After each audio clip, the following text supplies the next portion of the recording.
Quando você produz pensamentos na sua mente, emoções tensas, você tem no máximo 5 segundos para impugnar, discordar e confrontar. Senão essas emoções são registradas e não podem ser 5 segundos. Alô, pessoal, 5 segundos para se salvar. Para você não deixar isso ser registrado e começar a virar um problema real. Ou seja, pensamentos irreais ou teorias irreais na sua mente, tipo, fulano não gosta de mim, eu vou sofrer no futuro, eu vou morrer assim, assado, podem virar uma insegurança, um medo real se você não rejeitar. É enraizado se você não rejeitar em 5 segundos. E vou dizer uma coisa muito séria. A mente mente. O pensamento não incorpora a realidade do objeto virtual.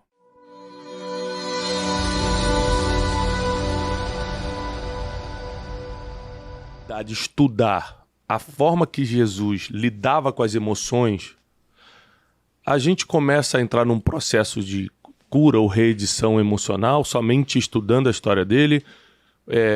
Ali na história de Jesus estão todos os exemplos que a gente precisa para lidar com as emoções. E segunda pergunta já para emendar, qual é a maior ferramenta de gestão da emoção de Jesus?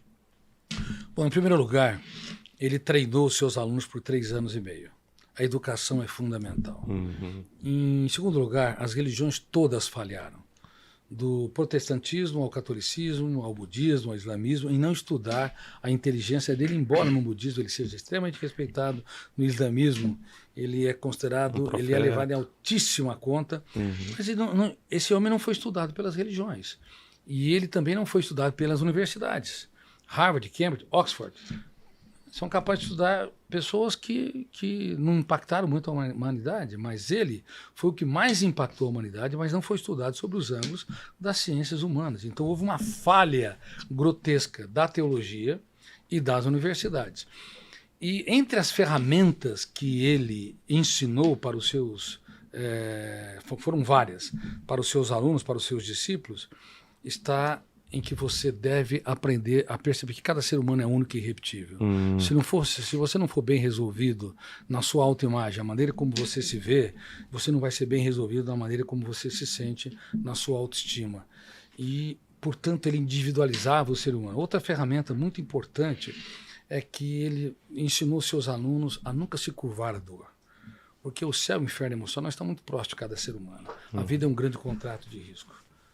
Risos e lágrimas, aplausos e vaias, sucesso e fracasso alternam a vida de cada ser humano. E saber que a vida tem seus invernos, e esperar, e não se curvar aos invernos, mas esperar a mais bela primavera é fundamental. Isso desenvolveu neles uma resiliência fundamental. E hora que eles seguiram um homem que morreu vexatoriamente. Jesus, independente de ser o Filho de Deus, como ser humano, ele morreu numa condição que... Bom, era vergonhoso, era vexatório falar dele. Tanto que Paulo diz lá na sua carta aos Coríntios que falar sobre ele era um escândalo para os judeus e loucura para os gregos, que buscavam sabedoria. Mas ele conseguiu transformar pessoas rudes, toscas, débeis, que reagiam pelo fenômeno bateu, levou, em mentes brilhantes que mudaram o traçado da humanidade. E não foi uma transformação sobrenatural, não é que ele orou, rezou por eles e eles ficaram melhores. Treinou. Foi na base do treinamento. Não é sobrenatural. Na psique humana não há milagres. Na psique humana é um campo de treinamento. E você tem que usar as lágrimas como vírgulas invertidas para escrever os capítulos mais nobres da sua história nos momentos mais difíceis da sua vida. A grande maioria dos seres humanos, dos miseráveis aos abastados, dos intelectuais aos iletrados, falham dramaticamente por não perceber que o eu, que representa a capacidade de escolha, o eu, que representa a consciência crítica, tem de ser treinado a gerir a emoção. Por exemplo, se você produz um pensamento perturbador, que as pessoas não gostam de você, ou você sofre por antecipação, ou então você rumina uma mágoa ou uma traição. Quando você produz pensamentos na sua mente, emoções tensas, você tem no máximo 5 segundos para impugnar, discordar e confrontar. Senão essas emoções são registradas e não podem ser 5 segundos. Alô, pessoal, 5 segundos para se salvar. Para você não deixar isso ser registrado e começar a virar um problema real. Ou seja, pensamentos irreais ou teorias irreais na sua mente, tipo, fulano não gosta de mim, eu vou sofrer no futuro, eu vou morrer assim, assado, podem virar uma insegurança, um medo real se você não rejeitar. É enraizado se você não rejeitar em 5 segundos. E vou dizer uma coisa muito séria. A mente mente. O pensamento não incorpora a realidade do objeto virtual. Entre eu e você existe 1 metro de distância, mas do ponto de vista da consciência que eu tenho de você, há um anti-espaço, há um espaço infinito. Porque eu defino, conceituo você através do pensamento. Porém, o pensamento ele é virtual. Por isso que nós pensamos no futuro. O futuro é uma realidade. O passado é irretornável. Mas por que reconstruímos o passado e damos musculatura aos desafetos, às mágoas, às perdas? Porque a mente, na esfera da virtualidade, ela pode mentir, ela pode dar uma dimensão, distorção sem precedente. Por isso que há muitos escravos vivendo em sociedades livres.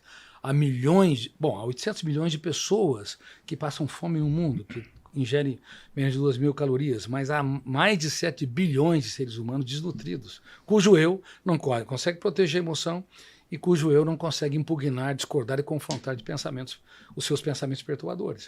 Eu vou dar um treinamento agora na AMB, Associação de Magistrados do Brasil. Já fiz várias vezes com magistrados, muitas vezes também, várias vezes com a Polícia Federal, com os líderes, e vou falar, e vou dar mais uma ênfase. A mente humana é como um fora. Você tem que ter a consciência crítica. Você tem que ter o Ministério Público. Você tem que ter uma acusação. Caso contrário, você se torna um psicopata. Porém, você também tem que ter um eu, que é um advogado de defesa. E esse eu não pode abrir concessão. Caso contrário, nós nos tornamos nossos maiores algozes. Exemplo, quem cobra demais de si mesmo.